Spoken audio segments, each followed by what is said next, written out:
সম্মানিত মুসলিম ইকরাম, আসসালামু আলাইকুম রহমতুল্লাহ। আজকে সূরা আনফাল থেকে আমাদের আলোচনা শুরু হবে। আউযু বিল্লাহি মিনাশ শাইতানির রাজিম, বিসমিল্লাহির রহমানির রহিম। ইয়াসআলুনাকা আনিল আনফাল কুলিল আনফালু লিল্লাহি ওয়ার রাসূল ফাত্তাকুল্লাহ ওয়া আসলিহু যাতা বাইনিকুম ওয়া আতিউল্লাহ ওয়া রাসূলাহু ইন কুনতুম মুমিনিন। আয়াতের তরজমা। আপনার কাছে আপনার সাথীরা আনফাল সম্পর্কে প্রশ্ন করছে। আপনি বলেন, আনফাল আল্লাহ এবং তার রাসূলের, অতএব তোমরা আল্লাহকে ভয় করো, নিজেদের মধ্যে সংশোধন প্রতিষ্ঠা করো, আল্লাহ এবং রাসূলের আনুগত্য করো যদি তোমরা মুমিন হয়ে থাকো। এখন আসুন আমরা ব্যাখ্যা যাব। আনফাল নফল শব্দের বহুবচন আনফাল। আমরা যে নফল নামাজ পড়ি এটা হচ্ছে ফরজ ওয়াজিবের অতিরিক্ত, এই জন্য এটাকে নফল বলা হয়।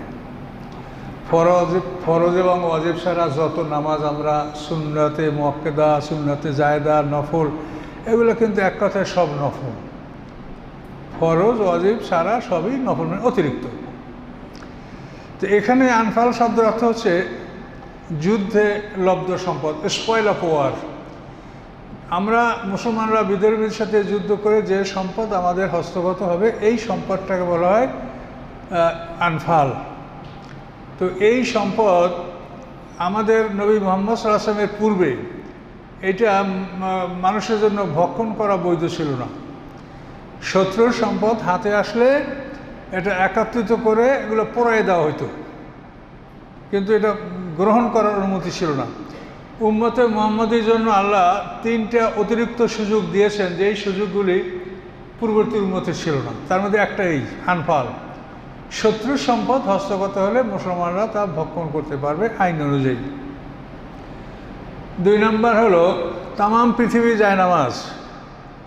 আমাদের উম্মতের জন্য যে কোনো জায়গায় নামাজ রক্ত হলেই আপনি ওখানে নামাজ পড়তে পারেন, শুধু আপনি দেখবেন যে মাটিটা শুকনা কিনা। জাকাতুল আরদি ইয়াবসুহা, মাটির পবিত্র হলো শুকিয়ে যাওয়া। আপনি শুকনো মাটির উপরে, বালুর উপরে আপনি যে কোনো জায়গায় কোনো জায়নামাজ সারে আপনি নামাজ পড়ে নিতে পারেন। আর মাটি যদি ভিজা দেখেন বা কোনো ময়লার চিহ্ন দেখেন, তা সে জায়গাটা বর্জন করবেন। এভাবে সারা পৃথিবীকে আমাদের জন্য জায়নামাজ বানিয়ে দেওয়া হয়েছে। এবং পানি না পাওয়া অবস্থায় তৈয়ম্মুম করে সব ধরনের ইবাদত করা বৈধ করা হয়েছে। এটা পূর্ববর্তী উম্মতের জন্য এই সুযোগটা ছিল না। তামাম পৃথিবী আমাদের জন্য জায়নামাজ, পানি না পাওয়া গেলে তৈয়ম্মুম করে সব ধরনের ইবাদত সম্পন্ন করা, তারপরে যুদ্ধের সম্পদ এটা গ্রহণ করা। তো বদরের যুদ্ধের পরপরই এই সূরা নাজিল হয়। বদরের যুদ্ধ সংগঠিত হয়েছে হিজরতের 18 মাস পর, অর্থাৎ 1.5 বছর পর। হিজরতের 6 মাস পরে মুসলমানরা আল্লাহর পক্ষ থেকে যুদ্ধ এবং জেহাদ করার অনুমতি লাভ করেছেন। এটা সূরা হজের মধ্যে আয়াতটা আছে, উযিনা লিল্লাযীনা ইউকাতালুনা বিআন্নাহুম যুলিমু ওয়া আন্নাল্লাহা আলা নাসরিহিম লাকাদির। সূরা হজের মধ্যে আল্লাহ বলেন যে সকল মুসলমানদের বিরুদ্ধে যুদ্ধ করা হচ্ছে তাদের উপরে জুলুম করা হচ্ছে, কাজেই তাদেরকে এই যুদ্ধের জবাব দেওয়ার জন্য আল্লাহ অনুমতি দিলেন। মানে ডিফেন্সিভ অ্যাটাক যেটাকে বলা হয়, মানে আপনাকে আক্রমণ করছে, আপনি ডিফেন্স নিজে প্রতিরক্ষামূলক আক্রমণ করার অনুমতি দেওয়া হয়েছে হিজরতের 6 মাস পরে। এবং এরপরেই এই যুদ্ধ ফরজ করা হয়েছে। সূরা বাকারার মধ্যে আল্লাহ বলেছেন, কুতিবা আলাইকুমুল কিতালু ওয়া কুরহুল লাকুম, তোমাদের উপরে আল্লাহ তাআলা যুদ্ধ ফরজ করেছে, সেটা তোমাদের কাছে খারাপ লাগে। ও আসান তাকরাহু শাইআ, হতে পারে যে একটা জিনিসকে তোমরা খারাপ মনে করো, কিন্তু তার মধ্যে অনেক কল্যাণ নিহিত রয়েছে। তো বিষয়টা খুবই জটিল, আমরা ধীরে ধীরে আলোচনা করব ইনশাল্লাহ। তো এই বদরের যুদ্ধের পর মুসলমানদের হাতে কাফেরদের সম্পদ হস্তগত হলো। 70 জন কাফের বন্দী হলো, 70 জন নিহত হলো, তাদের ধন সম্পদ মুসলমানদের হস্তগত হলো, এই বন্টনের এখনও আইন নাজেল হয় নাই। এখন সাহাবীরা সবাই বলে আমি এটা পাবো, আমি এটা পাবো, আমি অমুক হত্যা করছি তার সম্পদ আমি পাবো। আর যারা মাঠে যায় নাই, রাসূল সাল্লাল্লাহু আলাইহি ওয়াসাল্লামের পাহারায় ছিলেন মুরব্বীরা, তারা বলে আমরা তো রাসূল সাল্লাল্লাহু আলাইহি ওয়াসাল্লামের পাহারায় ছিলাম, আমরা কি কাজ কম করেছি? এখন এটা নিয়ে তাদের মধ্যে মোটামুটি একটা মৌখিক তর্ক বিতর্ক শুরু হয়ে গেল, যেটা কে কি পাবে।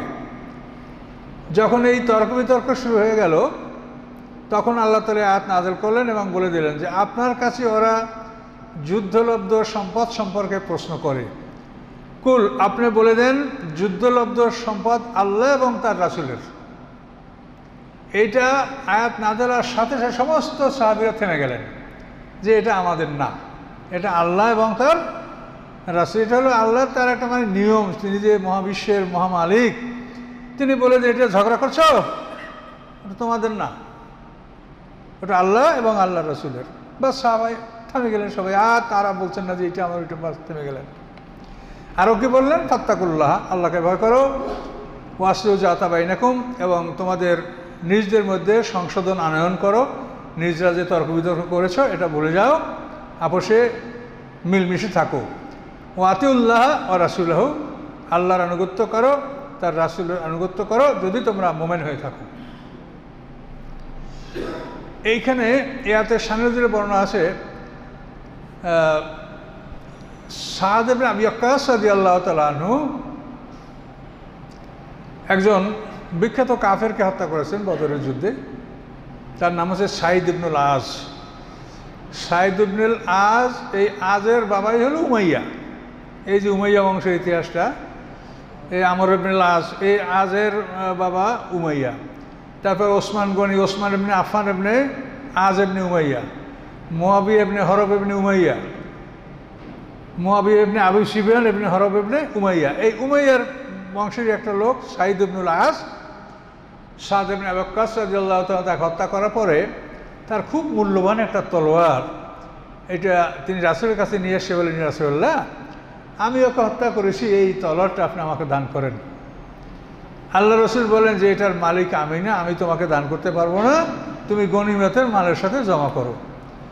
তো উনি বলেন যে আমি আল্লাহ রসুলের আদেশে এই তলোয়ারটা গনিমতের সম্পদের সাথে জমা করে দিলাম, কিন্তু তখন আমার অন্তরে যে কত ব্যথা ছিল সেটা আমি জানি। যেমন সুন্দর তলোয়ার, আমি তো হত্যা করলাম, আমি এটা এখন মালিক হতে পারছিলাম না। তো এর পরক্ষণেই যখন আয়াত নাযিল হলো যে গনিমতের মাল হলো আল্লাহ এবং রাসূলের, তখন আল্লাহ রসুল আমাকে ডেকে বললেন যে শোনো, এই সম্পদের এখন আমি মালিক হয়েছি, আমি তোমাকে ওটা দিলাম, নাও তুমি ওটা নিয়ে যাও। তখন খুব খুশি হলে। তো এভাবে বিষয়টা স্থিতি রাখা হলো যেটা আল্লাহ এবং আল্লাহ রসুলের। পরবর্তীতে এই সূরার মানে 10ম পারা যেখানে শুরু হয়েছে সেখানেই আয়াত নাযিল হয়েছে, ওয়ালামু আন্নামা গানিমতুম মিন শাইইন ফাআন্না লিল্লাহি খুমুসু ওয়া লির-রাসূল। ওখানে আগাইয়া তখন প্রথমে আল্লাহকে থামায় দিলেন, এটা থেমে গেল। পরে ওখানে বললেন যে জেনে রাখো তোমরা যুদ্ধলব্ধ যে সম্পদ তোমরা হস্তগত করো, এটা 5 ভাগ করো, 5 ভাগ করার পরে 1 ভাগ আল্লাহ এবং আল্লাহ রসুলের, মানে যেটা রাসূলের সেটার সাথে আল্লাহ বলেন আমারও, মানে কত সম্মান আল্লাহ এবং আল্লাহ রাসূলের। তার মানে কি আল্লাহ কি এটা নেবেন? এটা রাসূলের সম্মান। তো 5 ভাগের 1 ভাগ আল্লাহ রসুল গ্রহণ করবেন, আর 4 ভাগ, এই 4 ভাগ কীভাবে ভাগ করা হবে তাও বলে দেওয়া আছে যে যারা ঘোড়া নিয়ে যারা যুদ্ধের মাঠে আসে তারা ঘোড়ার জন্য পাবে 2 ভাগ, আর মানুষের জন্য পাবে 1 ভাগে 3 ভাগ, আর 1 ভাগ থাকে পদাতিক যারা, পেডেস্ট্রিয়ান, এই পদাতিক যারা, এরা পাবে 1 ভাগ, আর ঘোড়াওয়ালা পাবে 3 ভাগ।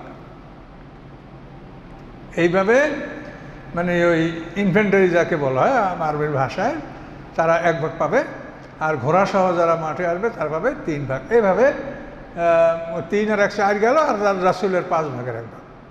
এই 5 ভাগের 1 ভাগ আল্লাহ রসুল তার নিজের জন্য, তার আত্মীয়স্বজনের জন্য, ইয়াতিমদের জন্য, মিসকিনদের জন্য, মুসাফিরদের জন্য, আবার এই 5 ভাগের 1 ভাগ আল্লাহ রসুল এই 5 ভাগে বন্টন করবেন। এটাও কোরআনে বলে দেওয়া আছে যে আল্লাহ রসুল যে 5 ভাগের 1 ভাগ গ্রহণ করবেন সেটা একার জন্য না, তিনি তার নিজের জন্য, আত্মীয়স্বজনের জন্য, ইয়াতিমের জন্য, মিসকিনদের জন্য, মুসাফিরদের জন্য।